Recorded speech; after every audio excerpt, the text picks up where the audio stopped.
Guys, this is Will. I have what I believe to be some good news. I have my computer. It came in. We just got to get it set up. So hopefully the first weekend in January is when I'm hopefully going to be able to actually do some content that's not just, whenever I think I need to, like I do now, and it'll look a lot better than, this. But the reason I'm making this video is John. He went and tagged me. John's Comics with Kids tagged me in a video in which he did because he was tagged by, I believe it was Tony Sanders. Anyway, I'm supposed to tell you about my wish list for 2018 and what all I got or wasn't able to get. But I really don't have a wish list. I just go with something I really want, which can change throughout the year depending on things I learn or see or read. And also if I come into money or I lose money on something for whatever reason, that'll also change what I do, because you got to just manage your time and your money with what you got. So I don't really have a wish list, but there are some things that I got, including my Grail.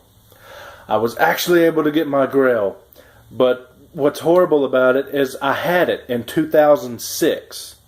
I bought it for $350, and that same year, months later, or maybe it was the next year, I don't.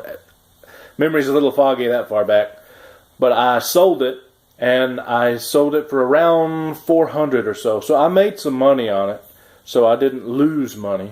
But I've been kicking myself ever since then, because what that book was Incredible Hulk 181. I love Wolverine. I think he's one of the greatest characters in fiction. I just love him. So I had the first appearance, and then I sold it. And I've been kicking myself ever since, because the one that I had was about a 6 or 7.0 as far as the grade. Luckily, though, I was able this year, quite recently actually, able to find one online for a good price. The seller was selling Incredible Hulk 181 and 182 on a buy it now or best offer. So I got to looking at it. It was complete. So he said, he didn't go through every page, obviously.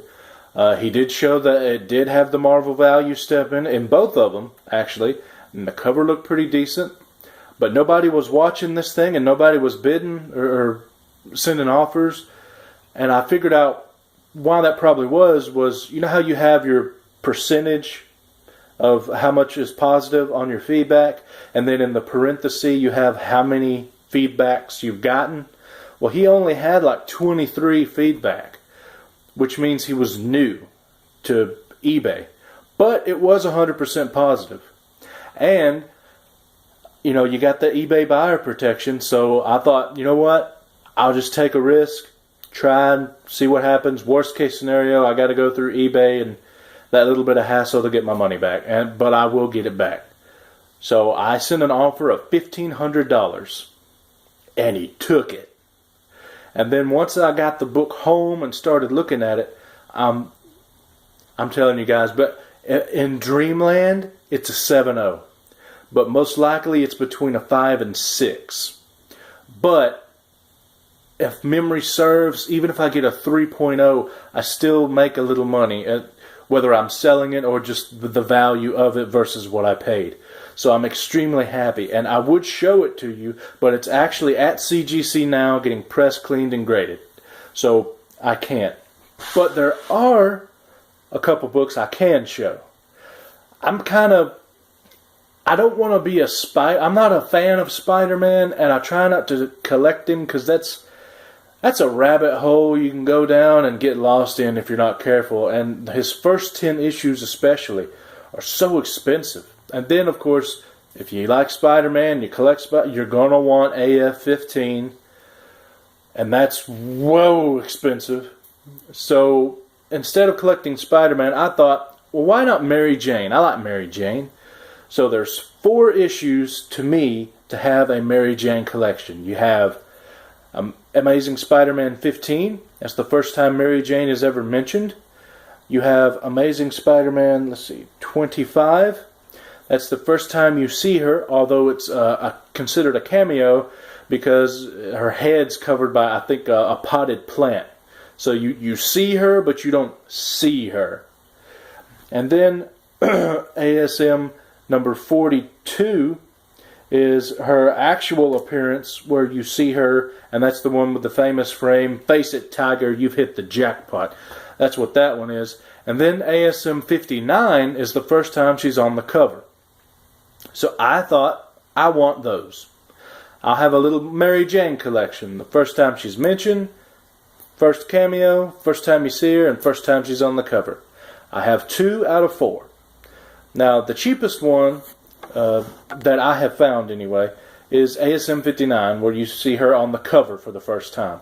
So since it's very affordable to get, and I don't know why, Mary Jane's relatively cheap, but since it is one of the cheaper ones, I decided to wait on it and try and focus on the others. What I managed to get were 42 and 25. So right now I'm looking at ASM 15. But there's a problem, because it's the first time Mary Jane's ever mentioned, but it also happens to be the first appearance of Kraven the Hunter. So everyone's thinking, Sinister Six and all the villains that they haven't mentioned or seen in Spider-Man with all these movies coming out. So his book's expensive. Number 15 is because of Kraven, not because of Mary Jane. But I want it because of Mary Jane. So I'm being very careful to get it for as good a deal as I can, and I have not found that deal yet. So obviously I haven't got it. But I was able to get number 25. This is the first time you see her in cameo. This is it. Oh yeah. I like the yellow covers. One thing you'll notice if you collect comics long enough is the yellow covers, or the yellow background covers, seem to all be worth something. I don't know why. It's probably just coincidence, but they seem to always be like ASM 129, the first Punisher, yellow background. Superman 59, where he first uses his heat vision, that yellow background. Then you have this one, Mary Jane, yellow background. I believe the first Tarantula is a yellow background. I could be mistaken. I've just noticed that, and it's probably coincidence, but I always am on the lookout for the yellow in the background of a classic comic. And the cool thing about this issue is it's also the first appearance of the Spider Slayer, which you see there, and Professor Spencer Smythe. So I have another first appearance in here that I might be able to bump up my value with. Who knows? They haven't mentioned either one of those things yet, and neither one's appeared in a movie. So it could happen. Maybe it'll drive the book up. Who knows? I don't know if I'd want to sell it. I don't want to sell it until I get all 4 of them. But even then, I don't know if I'd want to sell them or not. Right now, I'm kind of just holding on to them. I don't plan on selling them at any time currently. And then the next one that I was able to get was the first time you actually see her. It's number 42. This is a 6.0. And the cool thing about it is I was able to get it signed by John Romita. And you can see his signature is, let's see, right there. It's a nice little signature on his leg. And the cool thing about this is it's the second appearance of the Rhino. Or, I believe it is. Yes, it is.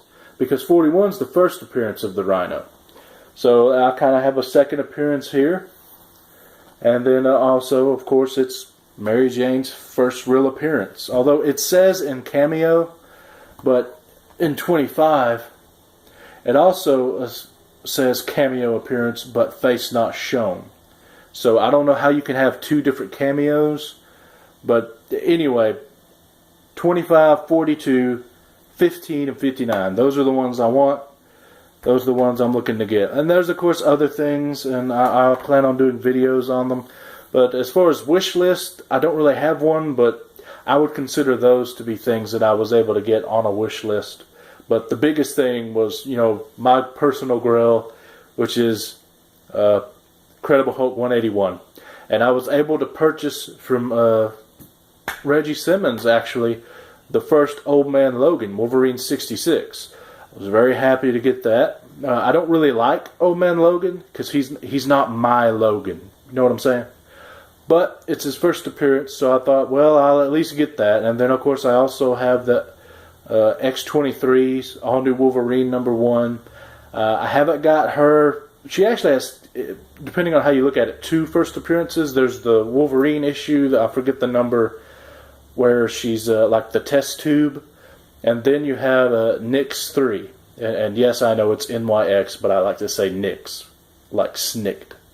So Nyx 3 is her first real appearance ever. And that thing's expensive, man. There's a 9.8 at my LCS. They want $1,000 for it. So I'm holding off on that one. That'll be a next year thing. Hopefully. But anyway, starting to ramble again.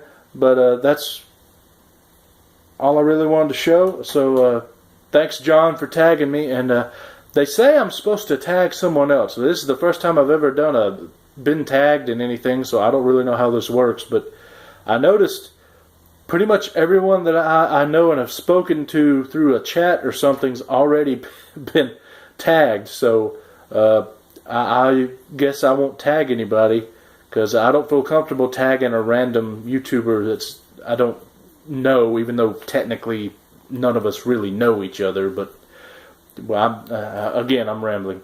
Well, I'll just bring this video to a close, and thanks for viewing if you liked it, and well, I guess if you didn't like it, thanks for viewing too. Goodbye.